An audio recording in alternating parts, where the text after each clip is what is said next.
Ago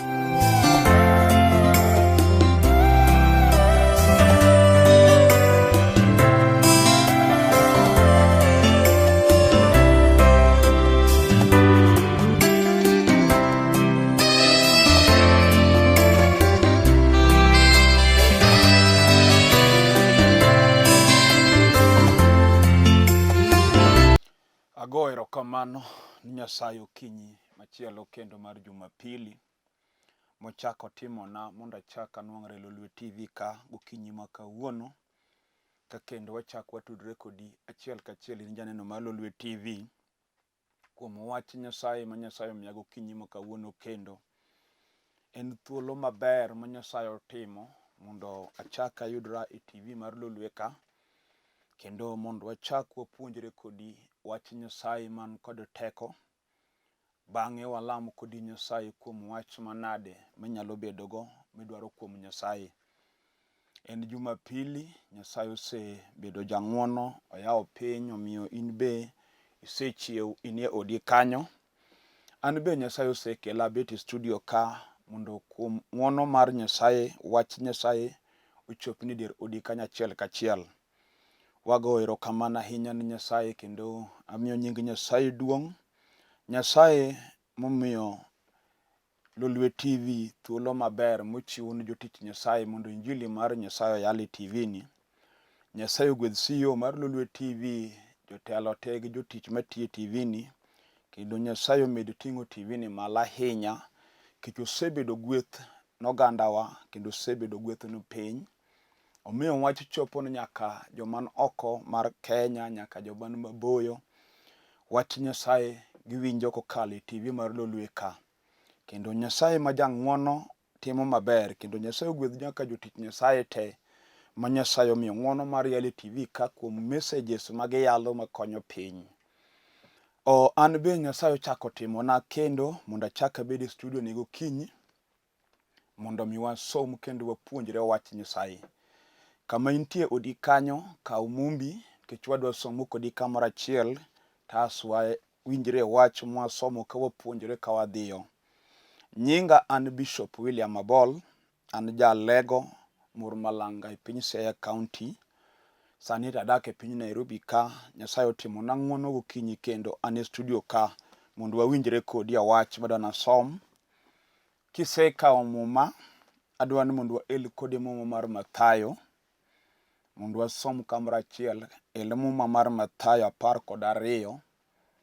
Mathayo 12 kwan matindo 33.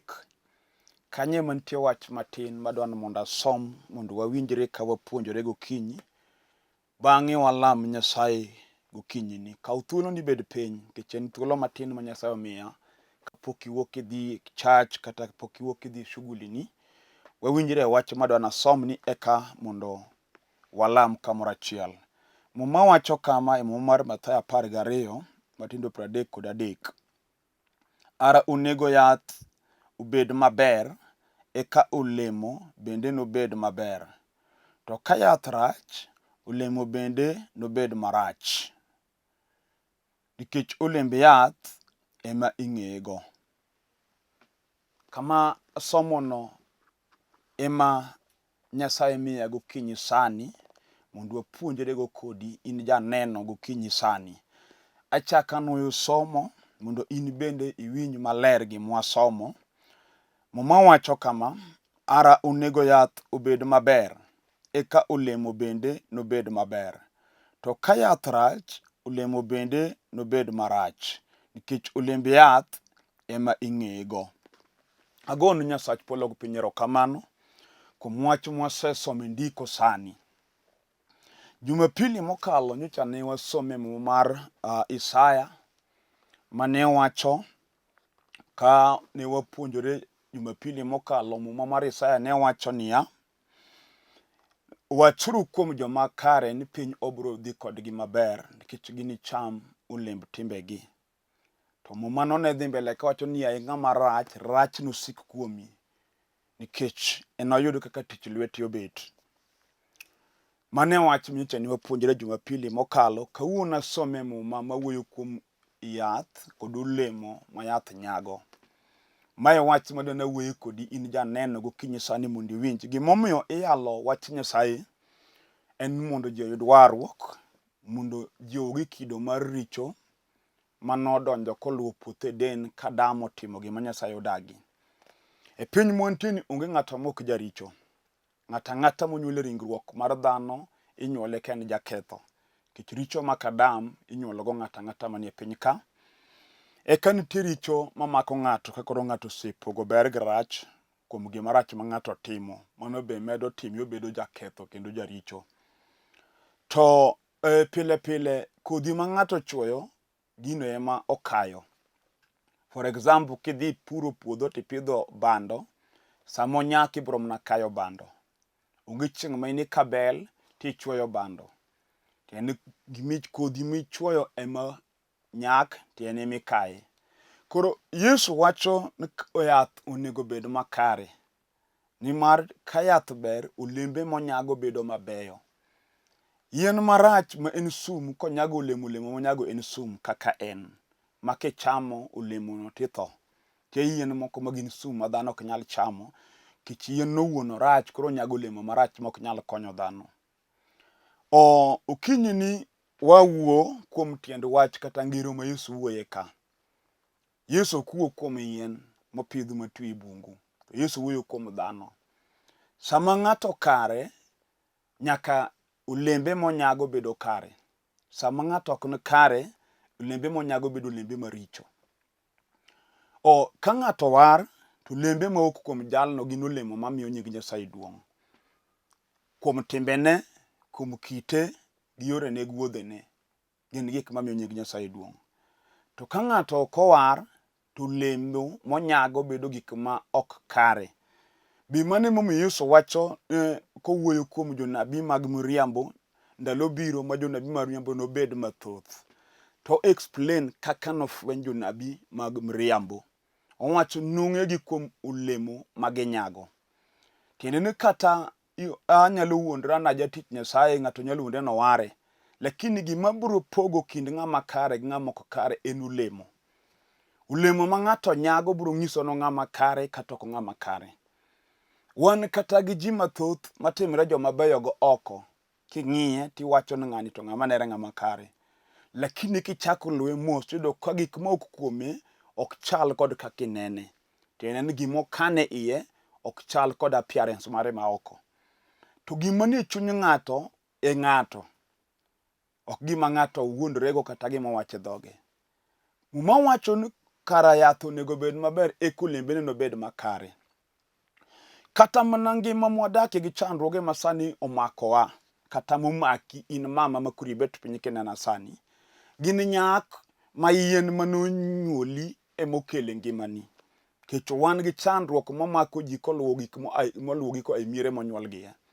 Tiende nitie gima rach manotimore to gino koro luwo olembe manyak e dalano. To en gima noa piny chon to koro dongo gi ji. Higa ka higa ng'ama onyuol gino wuok kode. Kech mano gir kodhi maka ng'ato. Wan kod gir kodhi maka ng'ato ma kata kiwinjo ka ji wuoyo tiwacho ni remb joka ng'ane gin mane kothgi. Kata ka en kodhi mar lweny, mar dhaw, mar goch, tiwacho ni koth joka Omolo gin ga koth lweny kamano. Mano olemo ma yien madalano nyago. Ma ng'ata ng'ata monyuolo kanyo en ralweny ma kata kamoro amora ok iyudo ka seche moko en ogore gi ji kamano. Mano koth dalano. Kendo nitie gima yien madalano nyago. Onyago kodhi mar lweny. Wan gi dala miwacho ni konyango, wang'e ni yawuot konyango ok daga gi mon. King'iyo mos tiyudo ni generation manie dalano kochakre nyaka achien, mon chuo ok dag go. Mano gima ji ong'eyo kendo iwinjo ka gweng' wuoye kiwacho ni konyango to yawuot jo konyango ok daga gi mon. Mano ok en gima tin ma kata kiwinjo kiwacho remo monyuolie to onego ikawe matin.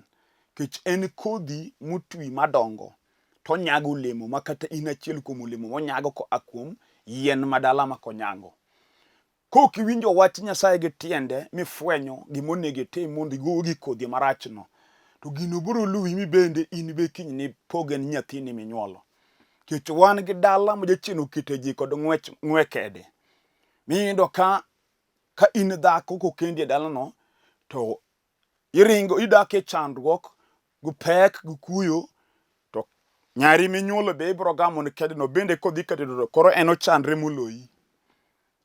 Kendo gik matimre ka nyari dongo molo ma in ni kale ngimani mar dak. Kendo mano ng'we kede ma Satan oketogo ji e dalano. Mano luwo kodhi ma dalano. Gimomako koth ka ng'ato nyalo tamore miyudo ka kata gima timore mar dhier momako ji e dala en gir kodhi. Nikech nitie dala ma jochien odagi ni kata ng'ato tiyo to tich motiyo ok nyal konye. Iyudo kiyudo mwandu itiyo in go pesa donjo e lweti lakini pesa no ok konyi.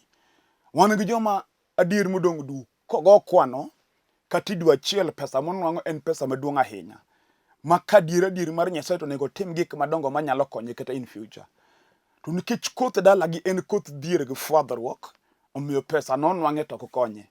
Wan gi jomoko madho kong'o ok tim raha mag piny, lakini kata obidhore odimbore kama lakini pesa monwang'e lwete ok ti konye. En pesa makere akeya, en gima ke pesa e lwete ma gik mopanga ok timrene. Mano gir kodhi moluwo jalni momaki. Seche moko ing'iyo picha mar dalau to kine mihango tiyo tich maber. Seche moko kwaru kiwinjo to kwaru gin jok mane otiyo tije madongo. Baba ni notiyo kambe madongo kata i government.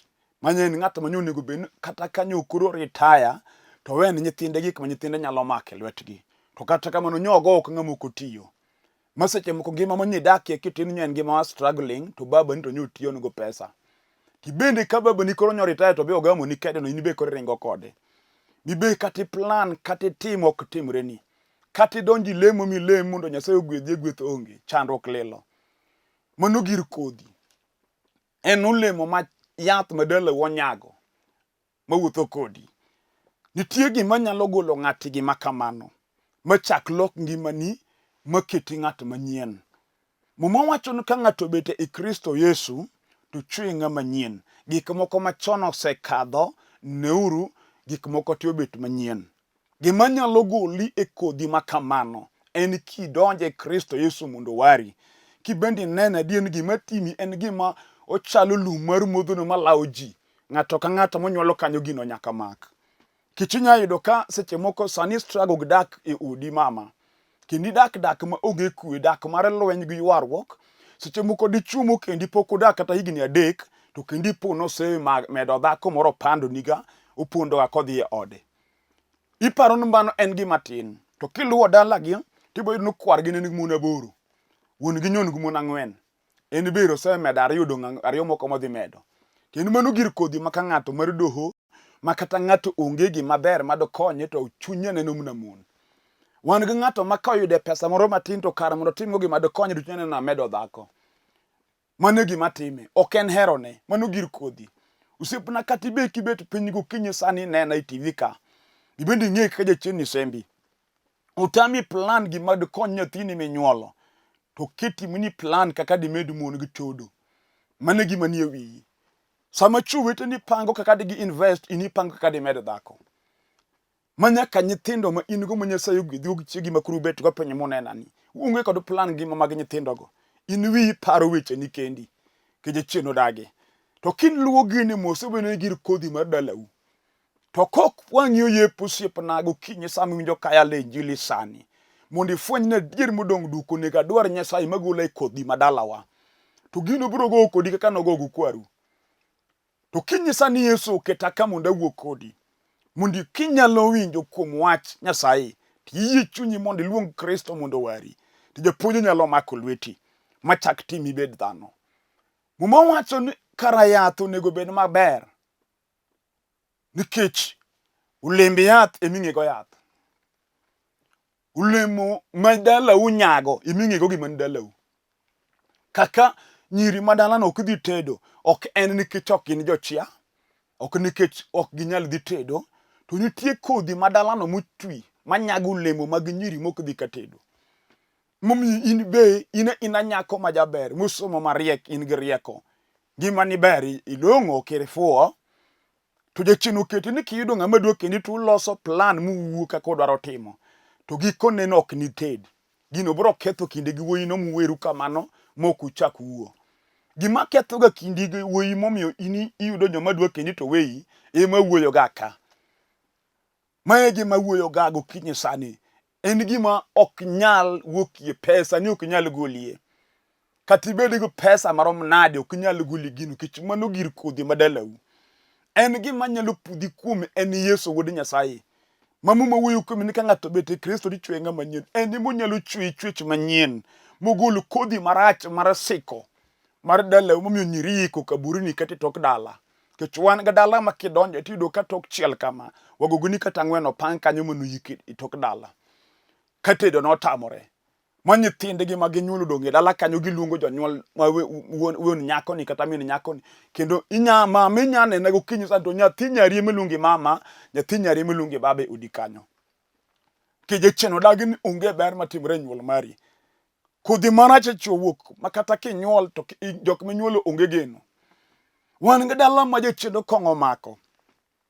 Madiere dhano madho kong'o nyaka jomoko nego mer. En mer ma nyaka mondi yawi mokende dala metho. En kong'o ma onge ng'at mating'o wiye kendo en kong'o motamo ji nyaka dhi e skul. Ma nyathi kodhi mogik klas 7 mano ng'ama otemo kabisa.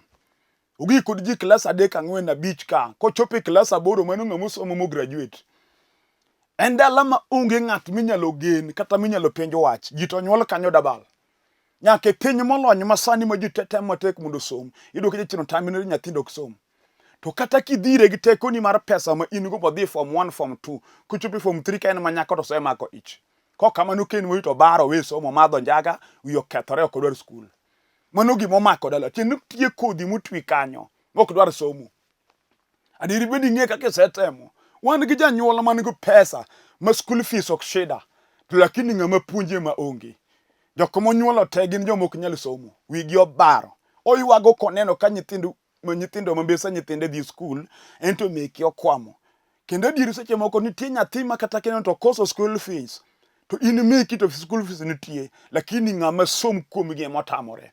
Tie kodhi kanyo. Gima nyalo pudho gino oko machak los odi ma nyithindi bed ji en Yesu Kristo ma wuod Nyasaye.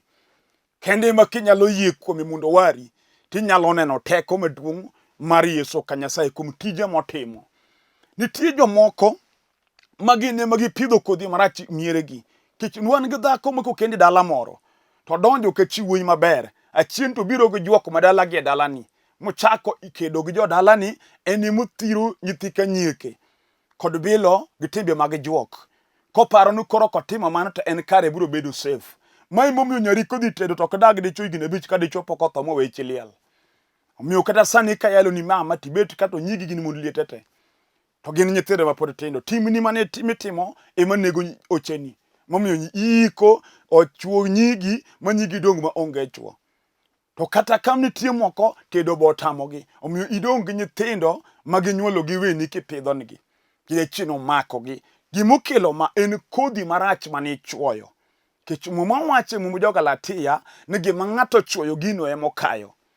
Sami chuoyo gima rach ibiro kayo gik maricho go pile. Sami nego nyathi ng'ato kiparo ni koro into mari biro dongo gimitimo ni medugo kuom wuodi. Gimitimo ni medugo kuom nyari. Sami loro ni nyar ng'ato ni kikidhi katedo kech in ineno no kitimo mano kora kinyalo joka ng'ano. In magi biro timre malit kendo ibiro neno gwang'i kapok itho. Kendo kibitho piyo ibiro neno masira nyaka chieng' ka koro Nyasaye kumi. Kendo kum mari biro bedo lesson ji temo ng'iyo. Kendo ne kok inyalo winjo wach Nyasaye mondo igo badi piny kuom timbe mag mudho mitimo ling'. Ng'eni rach ochomi ter. Muma wacho kara yath onego bed maber. In janyuol onego ibed ng'ama kare. We timo timbe maricho nikech gik mitimogi gin ema gibiro nyak kuom nyithindi minyuolo. Kata jedi chuo chode mineno miketo mbele ma ini neno ni ini jachode no. Kinyne ywa ka nyithindi minyuolo koro chodo moloyi. Ka koro nyigi chodo moloyi, yawuti chodo moloyi. Kinyne dwar ng'amo iri to ok ne yud nikech in mirori kendi. Kar mondo itulie mos mondo rit odi jachieno baro kodi. Ineno raha. Ukinyi wawuok kuom wach Nyasaye ma ng'ato nyalo fwenyo kama obarogo. Mondo duog kuom Nyasaye. Ber mar piny gumoro mar piny rumo. Kendo ji mang'eny wacho ni gichamo raha ka gikia raha ema chamogi. In ere raha michamo. Kech in ma raha chami. Kiyudo 10,000 to rume raha. Kindi in gi raha ng'ano ma raha chamo. ino kicham ra ema chami kichomi kwamo makata gimone timo kinyal timo itiyo to kata mana ot kende migero dala mane donje gi nyithindi gi chiegi otamore wuotho tiwuotho ka ng'at madhi maber kendo long'oro mikiwuoyo kendo kigomba kata iwuoyo ng'ama onyalo bende chayo nikech in gi pesa moro matin e lweti kata kamani chayo mana joma kiai joma ong'eyi maber dak iwuok kama gintie kich inyalo sungori kata Nairobi kata Mombasa kata piny midakie no ma jirande ni oluri kabisa lakini dalau to dong bungo kichal gi dala monyuole ng'ama sungre ka in kendo nyayudo kaminu monyuoli dak kaga dhako moko nonyuol in to kidonje bati iluonge gi nying mheshimiwa nitie jochiende moko manyalo foolish pach ng'ato ma kama iwuotho iluonge ni chief tin ga chief mana mar jomer mung'e mana madho kong'o gi timo timbe moko kony weche mag fuol ilo ma in go kendo nyayudo ng'ama duong' ma hike ng'eny ma luar ni wiye monego bed ng'ama odimbore katimo tim ng'ama duong' ka in ok onego tim kech iwene kora kama ne rieko kara en fuo yath olemo man kuomi en olemo makech ma nyaka nyithinde ng'ulo to kinyiwa yal ni Yesu Kristo maloko ngima ji minyalo yie kuom osiepna mondo konyi mondo timni maber olemo gima ng'ato chwoyo no gine manyak kuom tiemo kayo mane momiyo gokinyi sani kiwinja maber kibedo piny unegi lokri wan gi jochiende modonjo nyaki udi mag mon modak nido ka dhako dag dichuo to jachien odonjo kuomi mar chode koro pako no mano mpango wa kando jachien ma jajuok mukelo kethruok momiyo sani ji tho kapod tindo kech ot ma dhako chode nyaka oyiki chwore kapod tin kech mane gima biro biri odno koro nitie warruok manyalo golo chunyi piny ruodho mudho kama satan osoe chunyi no mutiye kod timbe kotimo kod timbe moko winjore kendo olemo minyago mamok chal kod kaka in kendo gik matimre ni kata ibe kibet piny mosineno ka korok gen gik mamiyi kwe duogo kuom Yesu onge richo ma Yesu ok nyalo weyo na ng'ato kata isedeyo ng'ato motho inyalo yie chunyi na janek Yesu mondo wara tiwari ma chunyi ne kweyi kata ibedo jakuo mopondo mawuotho go bunde gotieno to nego ji kata kwalo ji go bunde pod Yesu nyalo wari midwok bunde no bibed ng'ama kare mibed dhano kech gimineno kitimo no ento en gima bro yware katol sani irikwelo sani tipidho go nyithindi titimo go timbe mitimo go nyithindo minyuolo gi te be kiny nobed jokuogi ka in asto kari no lal kamano nikech ginto kaka imetho mar bundo chomi tere ko chomo nyaka nyithinde minyuolo lokri kawuono samo yalo Yesu mondo ikaw warruok ngeti nyalore kiyie kuom Yesu wuod Nyasaye muma wacho kama ne wasomo niya ara onego yath obed maber eka olemo bende nobed maber to ka yath rach olemo bende nobed marach nikech olemb yath eming'eyego nyithindi eming'ego timbeni mane timo kinde margi mag tin gima timore dalani sama koro dala okethore kuomi jaduong' ma koro tindi brong kigo tiki jek godhiambo ka chieng' dhi puodho ka uti duogo dala komere wacho weche makuodo wiyi nyiso ni neki wuotho morere kindeni mag tin gik mane timo tiyo duogo kuom nyithindi kech wan ga dala miyudo ka nyaka wuoyigo mingi ogo nyaka wuongi mano wuodi minyuolo ma nyi ting'o ichne dweche 9 goyi kilumo tibo iluoni gi be nogo mingi kata kwargi nogo dagi kuom timbe maricho mane nitie dala koro gima nopidhno sani utwi inene sani e pap to kinyi makawuono nitie Nyasaye minyalo beto piny mocha dir timore marach kendo adiro kane kwe kata bed jachien moluwi osiepna kata mama oluwi nyaka biashara mitimo ma in giki te ok faulu wandi okwamo gik mitimo kuog Nyasachwa nitie go kinyi sani adoni chak ikori nikech achomo kama dwala mi Nyasaye gi ng'ato kod ng'ato wadwa pudho olemo marach mosebetie mondo wapidho olemo makare ma en Yesu Kristo ma od Nyasaye jaduong' kata ni pidho mana nawe dala mane ng'ato wuondi ni mane gima dhirito mondo ma in go to gino ti olokre nego nyithindi wan ga dala mi ke higa ka higa nyaka hik ng'ami geno kilumo to nitie gima nopidhe dala kanyo matinde chamo ji nitie Yesu ma pod ochung' e kom ng'uono manyalo weyoni matiek teko mar nawi matieko dalani kati ng'ama notimo ang'o kata ben wach mane man kuomi gokinyi wadwa lamo kodi Nyasaye kati bedo dhako mane jachien odonjo chunye mane nego nyathini wan go moko manode nyithindo nikech no okodwa dag nyathi man moko ni witi bungu iwacho ngaji nyathini no latinge kama nitere kata nigolo kata nitimo gik manadi ng'eyo gima nitimo momiyo sani dak ngima ma intiere no. Adwani lam kodi Nyasach warruok, adwani yie chunyi mondo ikwa Yesu Kristo mondo wen richoni, mondo gol kodhi marach mineno ka twi kuomi no, mondo pidh kodhi makare mar wach Nyasaye manyalo losi mibed ng'ama igeno. Kata ka tuo moro no kodi iwinjo kochamo dendi, dwa lamo Nyasach changa. Kata ka jachien sembi utami chunyi gombo we kong'o to kong'o tamre weyi, wadwa lamo kodi Nyasaye.